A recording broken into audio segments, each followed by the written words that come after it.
We got a question from Kristen. I'm a physical therapist, and a colleague and I were trying to find a good, more objective way to find a patient's starting weight when working on strength. Kristen, and when you find it, you let me know, because that's the $1,000,000 issue.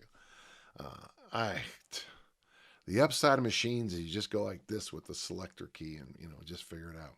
Many of our patients are not appropriate for 1 rep max testing. No one, I mean, there's very few people who are appropriate for 1 rep max testing.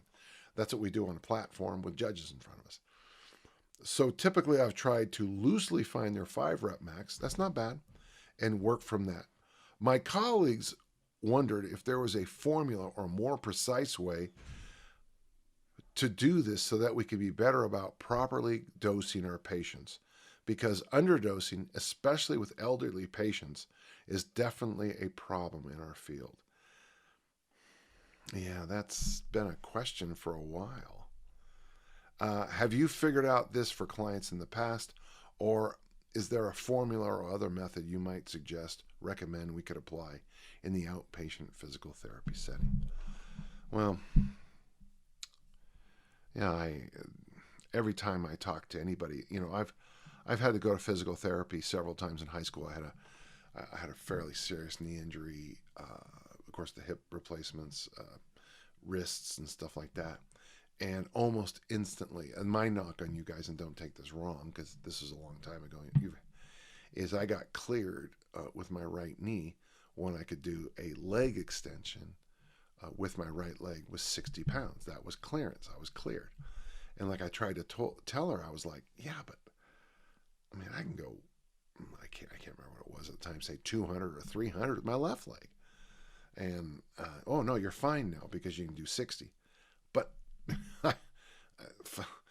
we're looking at a third, half the load here, or whatever it was, So the most important thing is just remember, and this is the key, and to sit and stare at each other for a moment and remind each other of this. Tom DeLorme's phrase is progressive resistance exercise. Progressive resistance exercise. And remember, Tom started with 10 sets of 10 for 7 to 9 exercises. My God. Imagine how long those workouts. But they were using 1 pound, and it was good. I mean, it was good. Certainly there's some value in just moving, a pound or two. I've been there, but you just got to keep monitoring, keep adding and adding and adding. I like your point about underloading. There is people can't go by feel until what is it, perceived, this idea of perceived rep or something like that. I can't remember what it's called, and it doesn't matter. This idea that I have this. Oh yeah, that feels like I could do more. Now I can do that because I've been doing this for almost 60 years in the weight room. I'm 57 years in the weight room now, so I know when a weight feels heavy, and it's weird because like when I Olympic lift, there'll be days where 95 pounds feels heavy, and I'm like, what in the world? And then of course the next day I'm like, what was going on? Progressive resistance exercise. Do your best to keep the best records you can. I think a lot of people make mistakes when they write down their workouts. I do think you should have the exercise first. Wow, where did I come up with that? And then reps, and then sets, and then load, and then rest period, and then the last column should be why we're doing this. And I think it's always worth the time to have a column that says, why am I doing this?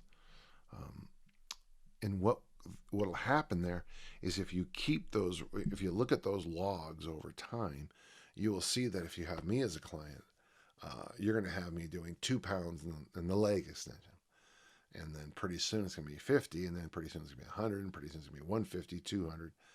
And you're going to look at that chart and go, okay, this is weird because, we're such good physical therapists. He's gone, he's improved literally thousands of percent. Stop, catch yourself for a minute, and just kind of remind you that those of us who've had physical therapy, we're not coming from normal, we're coming from here. And as you do your good work and as I do my work, we sneak up on normal probably fairly fast, and then it flattens out.